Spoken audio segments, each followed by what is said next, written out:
محترم دوستو، السلام علیکم ورحمۃ اللہ وبرکاتہ۔ دوستو، اس سے پچھلی والی ویڈیو میں ہم نے سورہ تکبیر کا ترجمہ، اس کی تشریح، ہر ایک لفظ کا معنی پڑھے تھے، اور ابھی کے سبق میں ہم سورہ عبس، اس سورت کا ترجمہ، ہر ایک لفظ کا معنی، اس کی تشریح پڑھنے والے ہیں۔ ویڈیو کو شروع سے آخر تک ضرور دیکھیں۔ اور دوستو، آپ کو میں بتا دوں کہ ہم ایڈمیشن اوپن کر چکے ہیں۔ آن لائن جو بھی قرآن پاک پڑھنا چاہتے ہیں، میں نے کمیونٹی میں ایک پوسٹ دے دیا ہے، اس میں واٹس ایپ نمبر دے دیا ہے، وہاں پہ جا کر آپ میرا نمبر سے مجھے میسج کریں اور آپ کو میں جوائن کر لوں گا، اور میں آن لائن آپ کو قرآن پاک پڑھانا سکھاؤں گا زوم ایپ کے ذریعے۔ تو دوستو، چلیے آج کا سبق ہم شروع کرتے ہیں۔ اعوذ باللہ من الشیطان الرجیم، بسم اللہ الرحمن الرحیم۔ سورہ عبس مکی ہے، اس سورت کا نام سورہ عبس ہے۔ یہ سورت مکی ہے۔ اس سورت میں 1 رکوع، 42 آیتیں، 130 کلمے، 533 حروف ہے۔ اس کو آپ زبانی یاد کر لیں۔ پہلے ہر ایک لفظ کا معنی آپ سمجھیں۔ عبس، وہ ترش رو ہوا، یعنی منہ پھیرا۔ اعمیٰ، نابینا، اندھا۔ یدریکا، تجھے بتائے گی، آپ کو معلوم۔ لعل، شاید کہ۔ تنفعی، نفع دے۔ تصدی، آپ متوجہ ہوتے ہیں۔ یسعی، کوشش کر کے، دور دوڑتا ہوا۔ تلہا، آپ پرواہ نہیں کرتے۔ کلا، نہیں۔ تذکرہ، نصیحت۔ مکرمہ، قابل عزت، بزرگ، ہاتھ۔ ایدی، ہاتھ۔ سفیرہ، کاتب، لکھنے والا۔ ما اکفرہ، وہ کیا ہی ناشکرا ہے۔ کرامن، بزرگ۔ بررہ، نیکوکار۔ قتل الانسان، آدمی قتل کر دیا جائے، آدمی پر خدا کی مار۔ سبیل، راہ، راستہ۔ یسرہ، آسان کیا، کھول دیا۔ اماتا، مار ڈالا۔ اقبرہ، قبر میں پہنچایا۔ انشرہ، زندہ کیا۔ لما یقضی، پورا نہیں کیا، انجام کو نہیں پہنچا۔ سبا، برسانا کرے۔ شققنا، ہم نے پھاڑا۔ انبتنا، ہم نے اگایا، پیدا کیا۔ حبا، اناج، دانہ۔ عنبا، انگور۔ قضبہ، ترکاری، سبزی۔ نخلا، کھجور کا درخت۔ حدائق، دیوار والا باغ۔ غلبہ، گھن، گنجان۔ فاکہہ، پھل، میوے۔ ابن، ہریالی، سبزہ، گھاس۔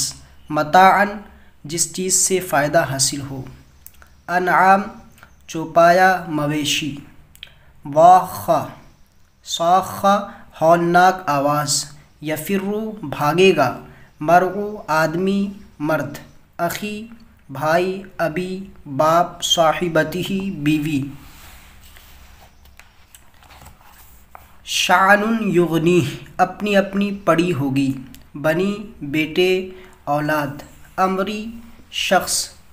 مسفرہ، روشن۔ ضاحکہ، ہنستے ہوئے، شادہ۔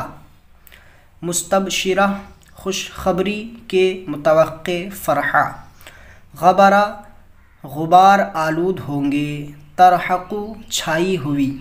قطرہ، تاریکی، سیاہی۔ ٹھیک ہے، ہر ایک لفظ کا معنی آپ سمجھ گئے۔ اب اس صورت کا آپ ترجمہ دیکھیں، کس طرح ہم ترجمہ کرتے ہیں۔ بسم اللہ الرحمن الرحیم۔ شروع اللہ کے نام سے جو بڑا مہربان رحم کرنے والا۔ عبس وتولی ان جاءہ الاعمی، تیوری چڑھائی اور منہ موڑ لیا کہ اس کے پاس ایک نابینا آیا۔ وما یدریک لعلہ یزکی، اور آپ کو کیا خبر کہ شاید وہ پاکیزہ ہو جاتا۔ او یذکر فتنفعہ الذکریٰ، یا نصیحت مانتا تو نصیحت ان کو نفع دیتا۔ اما من استغنی، اور جس نے بے پروائی کی۔ فانت لہ تصدی، پس آپ اس کے لیے فکر کرتے ہو۔ وما علیک الا یزکی، اور آپ پر کوئی الزام نہیں اگر وہ ستھرا ہو۔ وَأَمَّا مَنْ جَاءَكَ يَسْعَى، اور جو آپ کے پاس دوڑتا ہوا آیا، وَهُوَ يَخْشَى، اور ڈرتا بھی ہے، فَأَنْتَ عَنْهُ تَلَهَّى، تو آپ اس سے تغافل کرتے ہیں۔ كَلَّا إِنَّهَا تَذْكِرَةٌ، نہیں بے شک یہ کتاب نصیحت ہے۔ فَمَنْ شَاءَ ذَكَرَهُ، پس جو چاہے اسے قبول کر لے۔ فِي صُحُفٍ مُكَرَّمَةٍ، باعزت صحیفہ میں بلند مرتبہ، مرفوعۃ مطہرہ، بلند مرتبہ انتہائی پاکیزہ، بِأَيْدِي سَفَرَةٍ، لکھنے والے ہاتھوں میں بزرگ، کِرَامٍ بَرَرَةٍ، نیکوکار، قُتِلَ الْإِنسَانُ مَا أَكْفَرَهُ، انسان مارا جائے کیسے ناشکرا ہے۔ مِنْ أَيِّ شَيْءٍ خَلَقَهُ، اسے کس چیز سے پیدا کیا۔ مِنْ نُطْفَةٍ خَلَقَهُ فَقَدَّرَهُ، اس کو نطفہ سے پیدا کیا پھر اسے اندازہ پر رکھا۔ ثُمَّ السَّبِيلَ يَسَّرَهُ، پھر راہ آسان کر دی۔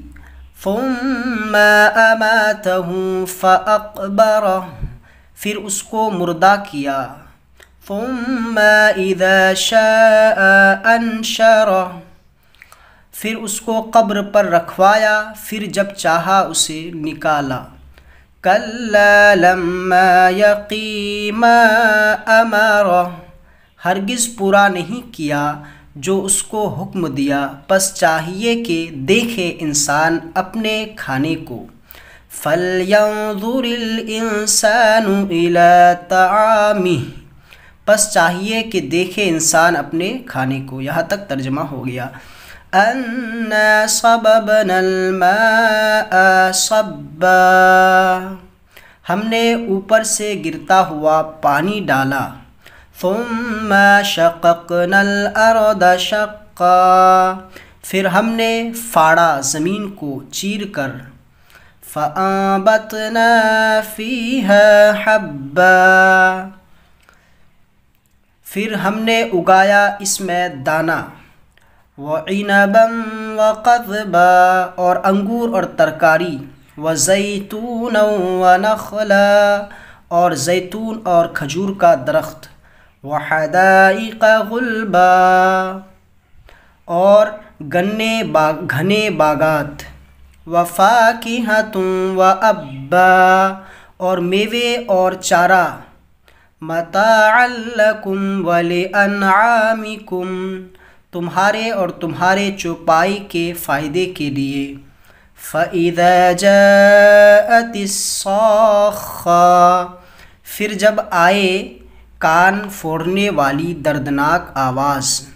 یوم یفر المرء من اخیہ وامہ وابیہ، جس دن بھاگے گا آدمی اپنے بھائی، ماں باپ، بیوی، وصاحبتہ وبنیہ، اور بیٹے سے اس دن ان میں سے۔ لِكُلِّ امْرَئٍ مِّنْهُمْ يَوْمَئِذٍ شَأْنٌ، ان میں سے ہر ایک آدمی کو ایک فکر ہے جو اسے کافی ہوگا۔ وجوہ یومئذ مسفرہ، اس دن بہت سے چہرے چمکتے۔ ضاحکۃ مستبشرہ، ہنستے اور خوشیاں مناتے ہوں گے۔ وجوہ یومئذ علیہا غبرہ، اس دن بہت چہروں پر غبار ہوگا۔ ترہقھا قترہ، سیاہی چھائی ہوگی۔ اولئک ھم الکفرۃ الفجرہ، یہی لوگ کافر گنہگار ہیں جو مایوس ہوں گے، جس کے چہرے پر سیاہی چھائی ہوگی، یہ کافر لوگ ہوں گے۔ تو اس صورت کا ترجمہ ختم ہو گیا۔ اس کا شان نزول اور ماحصل دیکھیں۔ شان نزول، نبی کریم صلی اللہ علیہ وسلم، عتبہ بن ربیعہ، ابو جہل بن ہشام اور عباس بن عبد المطلب اور ابی بن خلف اشراف قریش کو اسلام کی دعوت فرما رہے تھے۔ اس درمیان میں عبداللہ بن مکتوم نابینا حاضر ہوئے۔ انہوں نے نبی کریم صلی اللہ علیہ وسلم سے بار بار ندا کر کے عرض کیا کہ جو کچھ خدا نے آپ کو سکھایا ہے مجھے سکھائیے، یعنی قرآن سنائیے۔ نابینا ہونے کی وجہ سے وہ نہیں جانا کہ حضور دوسرے سے گفتگو فرما رہے ہیں، اس سے قطع کلام ہوگا۔ یہ بات حضور کو ناگوار گزری تو آپ اپنی دولت سرائے اقدس کی طرف واپس ہوئے۔ اس پر یہ آیت نازل ہوئی۔ اس آیت کے نزول کے بعد نبی کریم صلی اللہ علیہ وسلم حضرت عبداللہ بن مکتوم صحابی کی تکریم اور شفقت فرماتے تھے۔ ٹھیک ہے، ماحصل یہ ہے کہ حضرت عبداللہ بن مکتوم سے ترش روح ہونے کے باعث ایک طرح کی رسول اللہ صلی اللہ علیہ وسلم کو تنبیہ کی گئی ہے کہ جس سے یہ ثابت ہوا کہ قرآن رسول کا کلام نہیں بلکہ خدا کا کلام ہے، اور یہ بھی معلوم ہوا کہ جو ہدایت چاہتے ہیں ان کو ضرور ہدایت دیا جائے، ان میں مالدار یا اشراف کی فکر نہ کیا جائے، اور یہ بھی معلوم ہوا کہ قرآنی تعلیم کو عام کیا جائے۔ اس صورت سے قیامت کے دن کی ہولناکیوں کا منظر بھی معلوم ہوا کہ باپ بیٹا، ماں بیٹی، بھائی بہن وغیرہ کوئی کسی کا مددگار نہیں ہوگا، سب کو اپنی پڑی ہوگی، کوئی کسی کا نہ ہوگا۔ کافروں کا چہرہ غبار آلود ہوگا، مومنین کے چہرے چمکتے دمکتے ہوں گے۔ ٹھیک ہے دوستو، اس صورت کا ترجمہ، اس کا ماحصل، اس کی تشریح ہم نے پڑھا دی۔ اگلے سبق میں سورہ نازعات اس صورت کا ترجمہ، ہر ایک لفظ کا معنی پڑھائیں گے۔ پھر ملتے ہیں اگلی ویڈیو میں۔ السلام علیکم ورحمۃ اللہ۔